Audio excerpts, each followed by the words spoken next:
Hello, this is Rodney Robinson. My Facebook group is Pendulum Dowsing and Energy Balancing. And I'm happy to bring you a follow-up of my previous video on the beginner's guide to pendulum dowsing.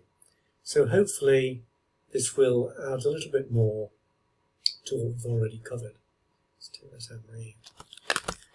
Okay, so I've got a new pendulum that I'd like to show you all. This is in tribute to all those who are of the pendulums are just a bit of weight on the end of the string brigade and don't think anything more of it than that. So I've made this one this morning, which is very effective.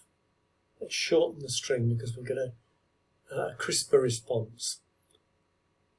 In the name of the highest good, please indicate my yes response.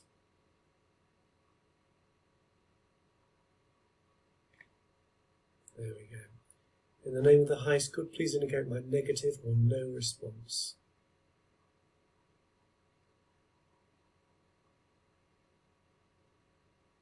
There we go. Now, it's very, very light, so I think that we could improve that for me anyway, because I like a heavier pendulum and I can hardly feel the weight of that at all.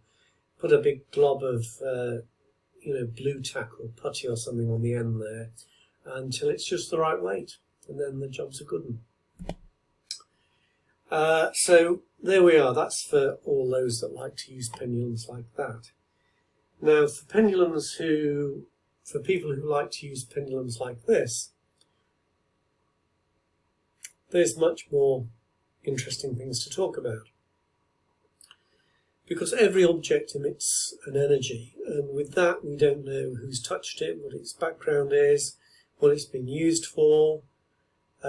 Nothing about the situation it's been in, and you're spinning that, you're making an energy vortex within your biofield.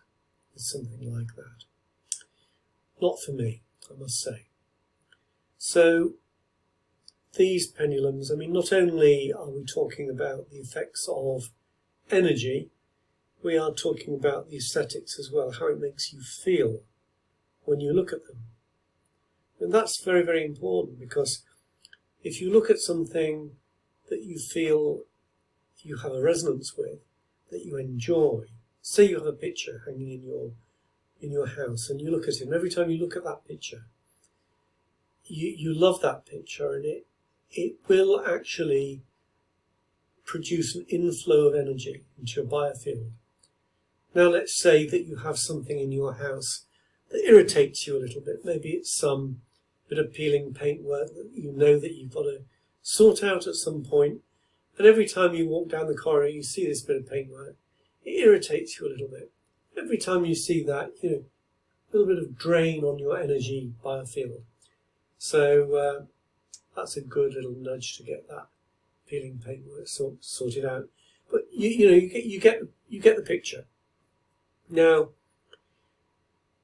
pendulums have an energy, like any object has an energy, and because this is a sacred tool, something for which we're using to create a new reality, it's very, very important to know that the vibration of that object is of the right level. So it's what we talk about when we say a high vibration pendulum, which can be measured in Bovis units using a Bovis chart. But also there is a colour emission, which you can check on another chart, a colour chart, something like that. And you can hold it over the chart and find out the particular energetic colour of any pendulum that you want to test. This pendulum, and I would say probably most of the pendulums in my collection, emit negative green or grey, depending on what you want to call it. Because it's a very, very important energy. It's an energy of its own. It's not like just saying, oh, well, it's just like a colour, such as an overcast sky is grey. When you look at it, it makes you feel a bit miserable. No, it's not that at all. It's a particular mix of black and white, put together in a way that produces an on-off force. So there's a frequency to the force behind it. So it creates a forward sort of shoving action. A bit like if you're trying to get a car moving, a stationary car, and you're pushing at the back of the car and you're applying pressure. You will get the car to move if you apply enough pressure. But the most effective way to get that car to move is to push and release, push and release, push and release. And that's the way I would illustrate the nature of the force we call negative green or grey in a pendulum. And then of course there's the actual attributes to black and white. So we have black being bringing in an ending, a stopping of something. And we have white as in the birth or the creation of something. And let's say that we're wanting to use the pendulum, not in terms of yes or no answers or chart dowsing, but to use it with a decree to improve someone's life. And this person, let's say, the profile of this person, we all know someone like this, or we've met somebody like this in our lives, where nothing goes right for them. Relationships fail, they seem to be beset by bad luck. If they try to put a project in motion, it fails, their business doesn't do well. It's one thing after another, but all those things seem to take the same track, and not a very happy one at that. So what do we want to do? We first want to stop that trajectory.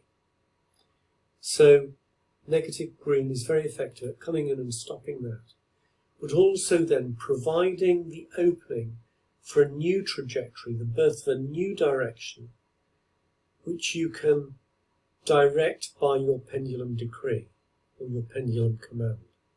That's your statement of what you want to happen. Okay, so the pendulum is a very powerful tool which helps you to work in partnership with the pendulum to create change. It's not you, it's not just the pendulum, it's not just you. It's a coming together of the pendulum energies and your energies, the power of your mind, your intent, all those things that, let's face it, we don't really understand. We don't understand these things, but they come together as a powerful force and they create change. That's what we do know. So we know about the qualities of colour, we know about the effect of high vibrational objects on our biofield. They are helpful, they bring energy in. You know, we know, if we think about it, the effects of low vibrational objects where you feel drained. When you come into contact with them, or people have very low vibrational energy where you feel drained after you've had any interaction with them. So the shape of the pendulum itself does matter, because it's the shape that gives the pendulum its frequency and its Bovis value, its vibration. No two pendulums are the same. They all, even if they're the same design, they all have a particular nuance that they can bring to your pendulum work. And this is why a lot of pendulumists builds up big collections of pendulums. There's a good reason for it, because they can intuit which pendulum is the best pendulum for a particular job. Let's take this pendulum as by way of an explanation. So it has the Osiris style at the top here, and these are collectors and generators of energy, and they generate negative green energy, and then they pass that energy down through the pendulum. And there's a little ridge here, and I don't know why I've given this little ridge. I see it on various structures. Let's have another look at one. This one's a good example. This one here, this bit here. I've named that the cap. I don't know why it feels appropriate to me to call it the cap, but it seems to act like a diode. In electronics, the diode allows the current to pass in one direction, so there's no backflow. So this does a similar thing, I feel, with energy. It keeps the energy flow going through the pendulum. And these discs, again, almost like amplifiers. And because they're disc shaped, they spread energy out as well. So it does have a softening effect. And then we come to this portion here. Now you can see this more clearly on the Mir-Isis pendulum, where it's almost like a collector bowl or a dish, which pulls in the energy, collects the energy, and passes it to the Karnak part of the pendulum, the elongated, which focuses the energy at the tip. That can be very useful for various tasks. Important to say that all these pendulums, all 5 vibrational pendulums that emit the correct colour, can be used for all aspects of dowsing work. So that's dowsing as in obtaining information, and for using them with decrees to send information out. That it can be used for all these things.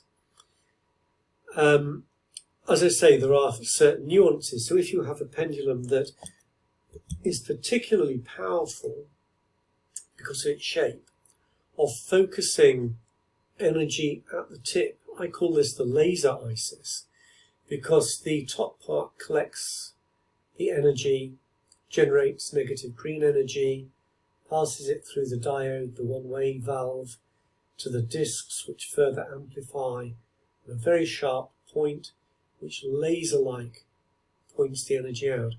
And that's good for using it over particular parts of the body that you want to focus energy on, maybe for healing, and particularly for sending energy to a radionic witness where you're doing distant healing. These are very, very good for that. So, different shapes for different usage. And some of what I say may not chime exactly with some of what the books say, but I get this from my own intuition, my own experience of using the pendulum. For example, if I've meditated, which I have done with this pendulum, and what the images that come to my mind give me a lot of information about the individual qualities of the pendulum, rather like psychometry. So if you feel that you developed your sensitivity enough to do this, I would encourage you to meditate with your pendulum and obtain those images to give you information. Now, the information I get from this is, I won't go into the individual imagery that I got, but the imagery sums up a message to me of protection. Okay, so it really strengthens the protection that you have around you as an individual, but I also got the feeling that it goes beyond that. So it goes to your home. When you think of that phrase, that your home is your refuge, it's your protection. So you're in your home, your space, your own sacred space. So it tells me this pendulum is good for creating sacred space, for creating areas which are very highly protective, and particularly for creating the highest vibration possible in your home. So you can go around your home and you can balance energies. Maybe there's vortexes, for example, that need closing in your home because they're letting things in. Maybe you want to close off certain walls or windows of your home to electromagnetic fields, or maybe there's some energy coming in, some geopathic stress energy coming in at certain points. So this pendulum would be particularly well suited for work like that. Now, I only got that from sitting with it and psychometrizing it, and you can do the same with your pendulums. I'm not in no way saying you've got to buy my olive wood pendulums, not at all. I'm just giving you the principle on which to go by. Now, this video is now coming to an end, so I will follow it up because there's a lot more that I could say. I hope you've enjoyed or found it interesting. Thank you for watching, and I'll see you in the next video.